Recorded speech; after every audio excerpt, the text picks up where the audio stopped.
Hello, everyone, and thank you so much for joining us. My name is Nicole Griggs. I'm a senior marketer associate here at Composition Wealth, and I'll be your moderator for today's webinar, Navigating Suddenly Single Challenges. I am so pleased to introduce our speaker, Samantha Kennedy, one of our amazing wealth advisors here at Composition Wealth. Samantha brings over 10 years of experience partnering with individuals and families as they navigate important financial decisions and life transitions. She's really passionate about helping clients create clarity in their financial journey, whether that's building tax efficient retirement strategies, planning for charitable giving, or addressing the complexities that can arise during major life changes. Samantha holds both the Certified Financial Planner and Certified Divorce Financial Analyst designations, and she brings a thoughtful, compassionate approach to every client she serves. So I have some quick housekeeping items before we begin. Today's presentation will run for about 20 minutes, followed by some Q&A.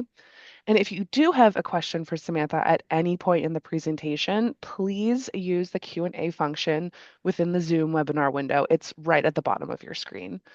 We will do our best to answer as many questions as we can at the end of the session as time allows.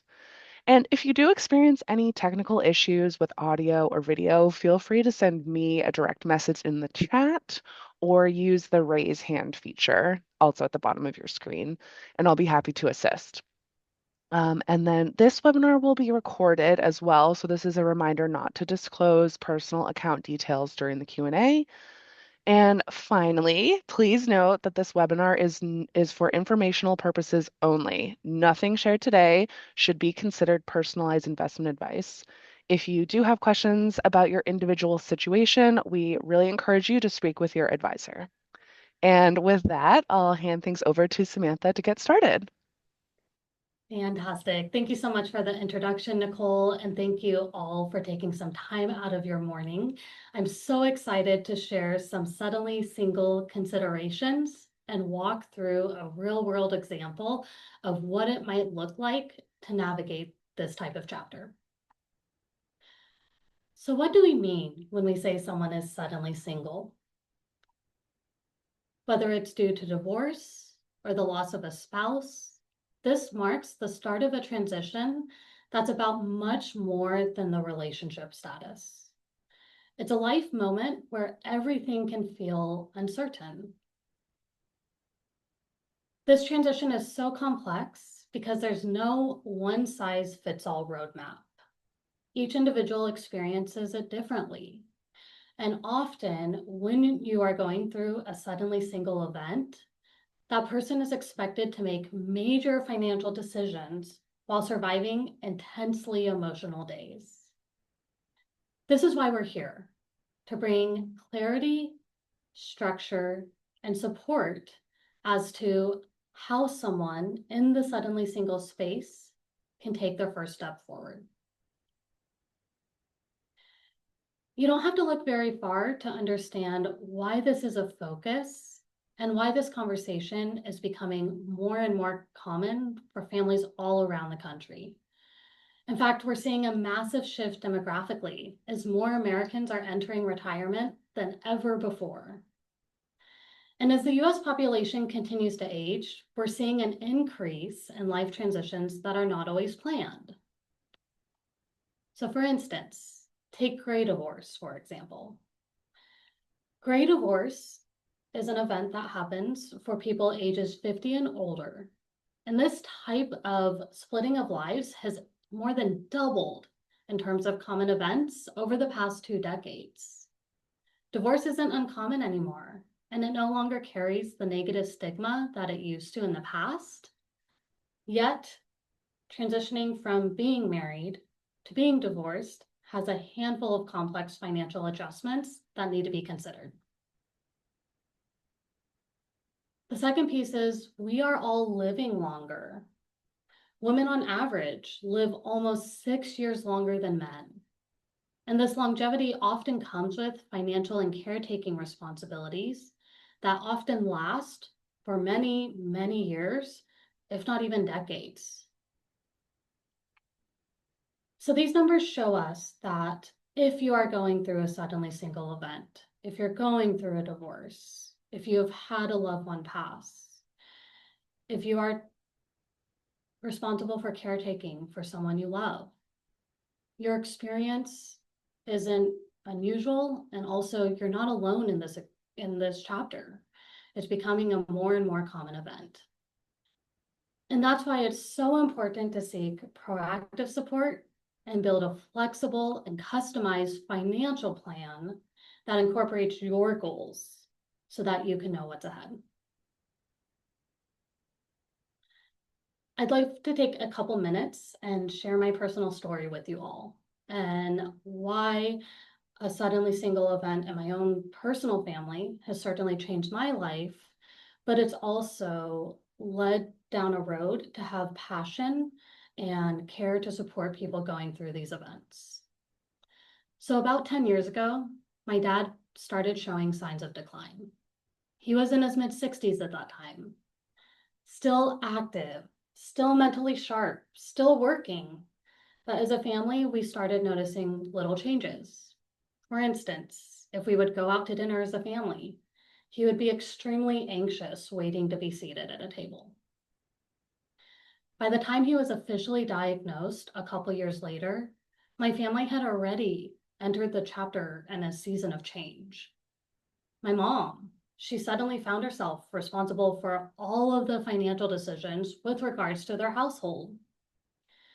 Now, my mom, she worked, she was a stewardess for United Airlines for almost 30 years. And so she handled her own personal finances, but handling them at the family level is not something she had had experience with. So she was now faced with, how does she manage day-to-day life for her and my dad? How does she plan for long-term care needs?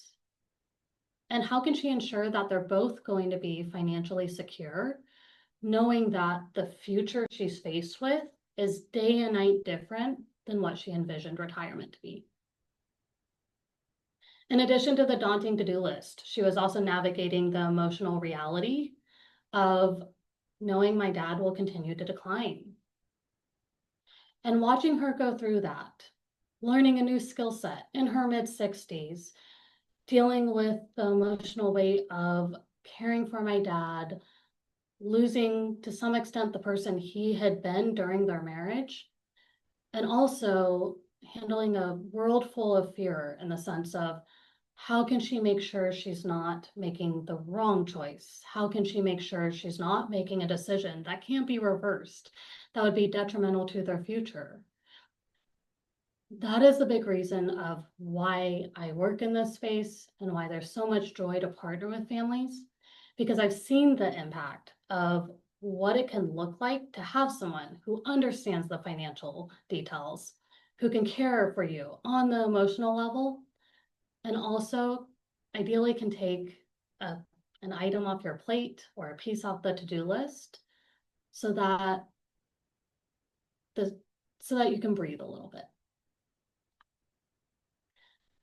So if you happen to be in this space, if you're going through a divorce, if you're caring for someone, if you've had your loved one pass, my goal for today and why we have this webinar is for you to walk away feeling empowered and knowing, where do you start? So what's the first step? Put your oxygen mask on first. Just like the start of any trip, if you fly often, the disclosures in the beginning say, if there is an event where you need to put your oxygen mask on,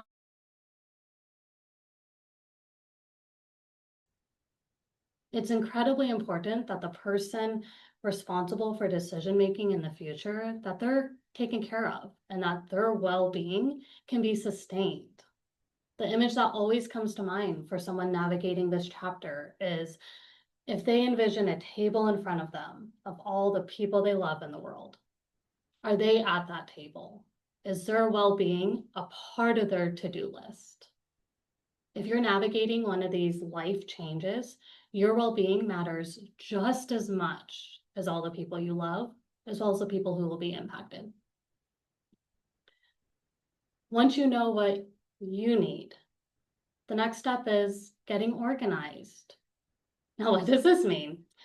Start gathering data with regards to your financial life. This may include looking through the mail, looking for physical statements. Is there a mortgage statement? Is there a credit card? Is there a bank statement? Can you start building some familiarity as to what exists? This may also include technology. If you're transitioning to a caretaker role and your partner handled the finances, it's having a conversation likely with a cell phone or in front of the computer. What institutions do they log on to? And then the last piece is, do you currently work with any professionals? Do you have a trusted CPA? Do you have a relationship with a financial advisor? Do you have someone who knows what normal life might look like? Is there a team of people you can reach out to and build to support you as you're making very difficult decisions? Once you have the data, then you can start identifying your priorities. If your experience is anything similar to my mom, everything felt like a fire drill. Everything felt like something she should have done yesterday. But the empowering part of knowing what exists and where to find things is you can start building a calendar. You can start assessing what actually needs to be done today and what can be pushed to the future. And then this last step, this may take weeks, months, years. You might never fully work through this, but it's assessing areas of your life that may take a different direction than what you originally planned. From the child perspective, I thought in my adult life I would be having conversations with my dad, sharing experiences. And it takes time to take a moment and appreciate the moment you had with the person, but also acknowledge the fact that the future is different. And for my mom, she's actually on a trip with girlfriends right now. She thought she would be traveling with my dad.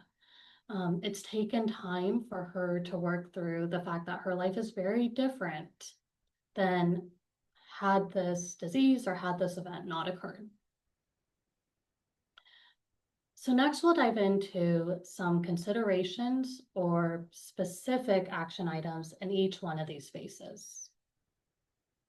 Let's first touch on the financial complexity that can come with divorce. When a couple separates, it's rarely as simple as dividing everything down the middle. And also, equitable doesn't always necessarily mean equal. If you happen to be in Washington State, that's a community property state. If you happen to live in Florida, that's a common law state. The rules, depending on where you are different. And also, what's a fair settlement depends on what's important to you, not just today, but next year, 3 years, 5 years in the future. How do you start getting a handle of negotiating terms or what's worth fighting over in the divorce space? The first piece is understanding the impacts of splitting different type of assets.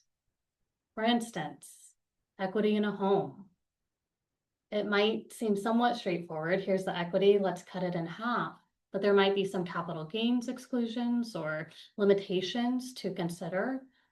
And also you can't live off your home. So from a long-term planning standpoint, what are the resources you'll be using? Retirement accounts. Same piece, the tax implication of those retirement accounts. Are you already 59 and a half? Are there any limitations to actually accessing those resources or any penalties that would be helpful to know right now?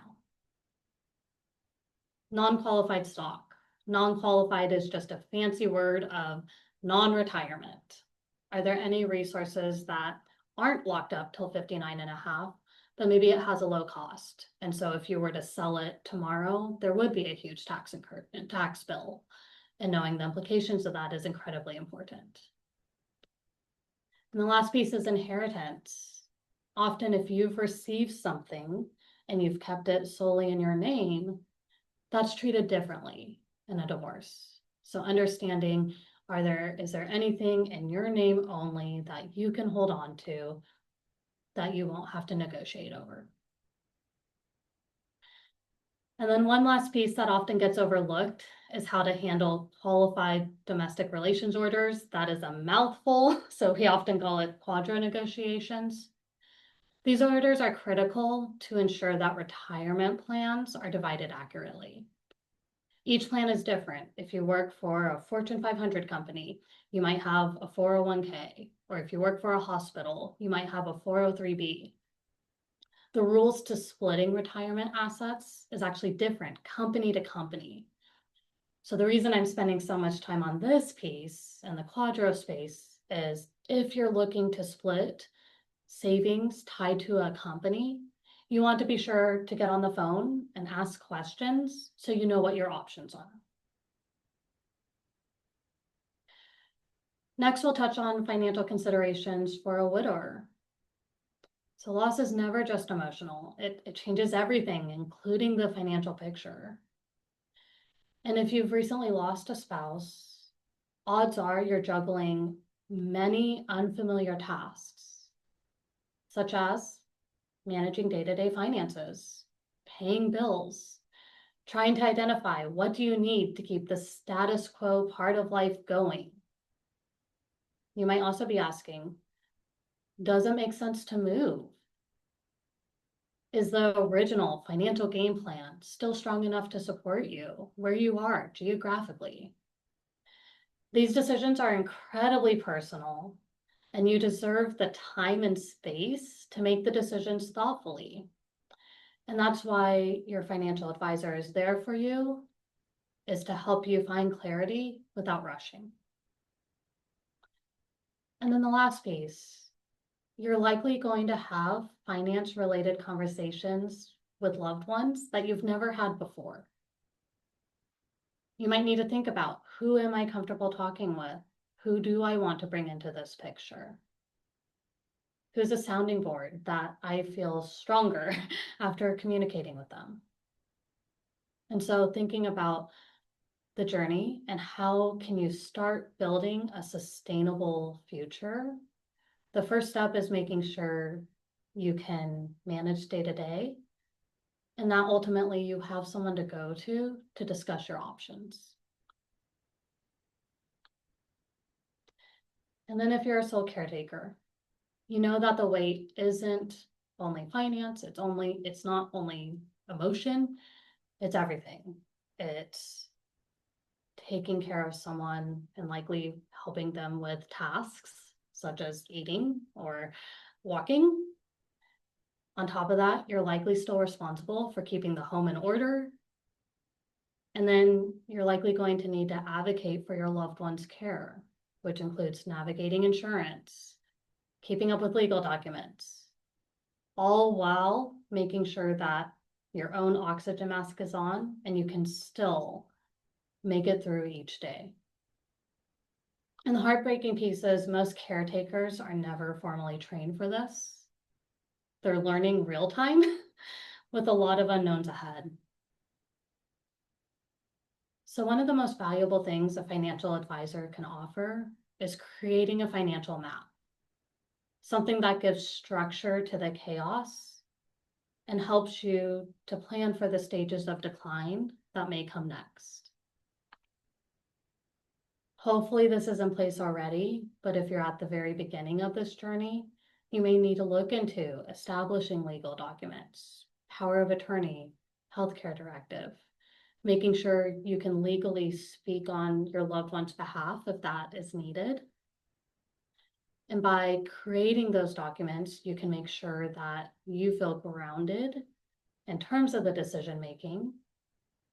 And also, it allows you to free up some mental space to think about not only what are those future stages that I need to prepare for, but how can I make sure that my well-being is still handled. So to summarize, if you happen to be at the beginning of a suddenly single transition, what can you do to move forward? What can you do today? So the first step is getting organized. What data can you gather to start building that financial picture? How do you determine priorities now that you have those details? What's a front burner item? What can wait till another day? Discussing your goals. Once you're out of the fight or flight mode, how can you start envisioning how you want the next chapter of life to look? How do you have as much control as possible over the parts of life that you have influence on? Once some of your goals are written down or on that vision board, you can move on to the immediate action steps based on the list of priorities. What's something you can get done? What's something that needs to get done by the end of the month, by the end of summer, by the end of the year? How can you start feeling like you're taking a step forward and have momentum to carry you? And then once you've worked through all the immediate action steps, we can start thinking about the next chapter. We can transition to the new normal. And once your feet are back under you, then we start revisiting long-term planning.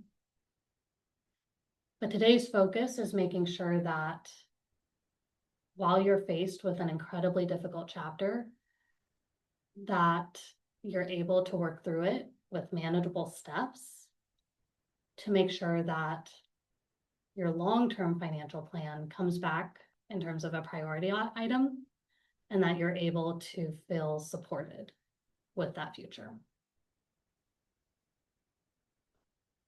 What's next? If you're navigating any of these sudden life changes, I would welcome the opportunity to connect for a personal conversation. If you or if someone you care about is going through something I mentioned today or may benefit from just having someone listen, be compassionate, be able to answer finance-related questions, please feel free to use the QR code on the screen and find a time that works best for you. Okay, Samantha, while you take a moment to pause here, it actually looks like we've had our first question come through. So someone asked, if I'm not sure whether to keep or sell assets we shared, like a home or investment account, how do I figure out what's best for me long term? Okay, great question. So just to paraphrase, this person is wondering, based on the resources they have, how do they figure out what they keep and what makes sense long term? And this also is geared towards the divorce space. So the first piece to answering this question is understanding what are your income needs today? And then the second part is figuring out how flexible are the assets or the resources that you have to work with. So as you're assessing or taking a look at the different tools you might have, the first piece is you want to make sure that you can maintain life for at least a year, have something that's sustainable for the first year of separation, and then move on to reviewing the tax implications of each asset and incorporating them in terms of your long-term goals. So I know that's not exactly a black and white answer, but if you're wondering, do I keep an investment account? Do I keep a home? The recommendation I would have is making sure that you can get through that first year and then looking at some of the tax implications as to keeping different resources. Very good. And any other questions at this time, Nicole? No, not at this time. Okay, perfect. So with our remaining time, I'd love to walk through an example of how can you apply the framework shared and how do you actually work through this? So this might be your starting place. A messy desk, a pile of mail. How do you start working through this? So the first part is working through the chaos. And when you're in the middle of a major life change, the very idea of getting organized can feel overwhelming. But the goal is for this to start with one small step and start building clarity every future moment. So the first piece is taking an inventory. And what the heck does that mean? It's looking at what accounts are in your name, what policies or documents might exist, who are the key professionals in your life. So some specific documents you're looking for are bank statements, investment accounts, retirement account statements, liabilities, mortgage, loan, home equity line of credit. Health insurance details. Is your health insurance plan going to change? Do you need to look at different options? And looking for estate planning documents, such as the will, power of attorney, healthcare directive. And then some other pieces outside of this list may be your homeowner's insurance, your car insurance, something that might not be on your mind every single month, but you might need to review those details depending on if more care is needed or more insurance is needed, or depending on if the policy currently covers 2 people, but it might only need to cover 1 now. So the goal of the first step of getting organized is figuring out what exists. And once you know what exists, you can start identifying gaps or opportunities for changes.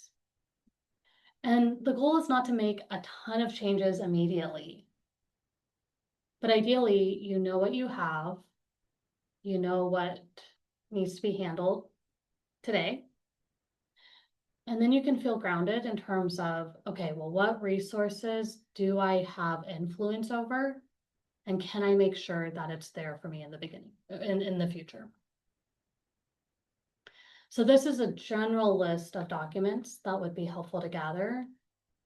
If you're navigating the divorce space, there's a couple other considerations I'd like to highlight. So really highlighting what's the titling of it, of resources. Are there joint accounts? Is there an account only in your name? That's incredibly important because where the resource started in terms of ownership can actually have an impact in terms of how it may be split in the future or whether or not it even needs to be split.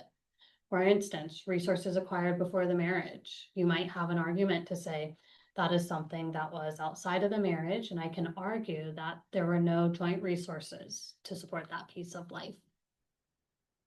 And then debt obligations. You likely want a clean slate. You likely don't want a credit card bill hanging over your head as you start that next chapter. So making sure that you know what's owed and what might you be liable for is incredibly important so that you can start that next chapter of life feeling empowered and feeling like the resources you have won't be dwindling away. So once you've gathered all the documents, once you know the titling, all the gathering data may look something like this. So there's a lot of words on the screen right now. But essentially, what our goal is to build is your personal financial inventory statement. A long-winded way to say, what are my assets or what's something that I can use or spend in the future? What are my liabilities? What's something I might need to pay? And once you have them organized into different categories, what's something I can use today? So maybe non-retirement assets. What's something I can use for the future? Retirement assets. What's something where I'm living in the home today? Do I want to continue living in the home? Is that sustainable? What's the debt obligations tied to the home? Once you have that all on paper, then you can make decisions as to what is worth fighting to keep. What's something I should earmark for the future? What resource do I use to get through this next year? And knowing the tax implications of all those decisions. Once you have a clear picture of what are the resources, what are the different buckets, you can start building that long-term plan. Please know that all the steps we talked through today, they're certainly actionable. They're applicable for all of the three suddenly single situations. However, specifically in the divorce space, your end product or your end personal financial inventory statement may look very different from the beginning, depending on negotiations. Okay. So with that being said, I would like to just thank you all for listening. Thank you for the time this morning. I hope you feel empowered to take the first step forward if you are navigating one of these suddenly single spaces. And if you would like to connect for our personal conversation, please know the door is open. Great. Thanks so much, Samantha. So now we're going to move into our Q&A portion. We had a couple more questions come through. So let me give you the first one. Are there any common mistakes people make when trying to navigate this transition on their own without professional help? Ooh, good question. So any mistakes to potentially navigating this on your own? The first piece that comes to mind is making a rushed decision. Odds are there's pressure or sort of a ticking clock in the sense of what needs to get done. So making a decision too quickly, and then also making a decision without all the information. So most of today, what we've talked about is how do you find what exists? How do you organize that in a manner that makes sense? And it sometimes what people run into is they don't know what they don't know. And so often they think, great, I'm making this decision, here's the future, but there's a huge piece that they don't know that would change the decision quite drastically. Great. We have one more, and it says, how do I approach conversations with my adult children or family about financial decisions now that I am on my own? And another very, very good question. So how do you approach conversations with adult children or maybe someone you haven't talked personal finances with before? The first question to ask that person is, do they want to be involved, or do they have the emotional capacity right now to help you, to support you? Because odds are you care about them and you want them to be involved, but you don't necessarily want to bring someone in who maybe they feel extremely overwhelmed right now, or maybe they don't feel equipped to help you. And so, depending on that answer, if the answer is yes, then great. You can start sharing, okay, here are the things I know today. Here are the items I'm uncertain about. Here's a piece of the future I'd love to discuss with you. And it can be sort of an open conversation. If the answer is no, although it might be very painful in the beginning, that's really helpful because although you want to bring in loved ones and bring in the people you care about into these decisions, ultimately, and coming back to the very first step is putting your own oxygen mask on first. You want to make sure that you're having conversations with someone who's empathetic and that you feel comfortable being very vulnerable with. So that was a lot of words, but just to summarize the adult children conversation, first step is asking them, do they want to be involved? And then second piece is sort of asking yourself, do you feel comfortable being vulnerable with who you're bringing in? Because there will absolutely be many difficult conversations in the future. Great. Thanks, Samantha. Well, it actually looks like this is all the time we have for today, so we'll wrap it there. And thank you all so much for your time today. And thanks again, Samantha, for such a wonderful webinar. Have a great day, everyone. Thanks, everyone.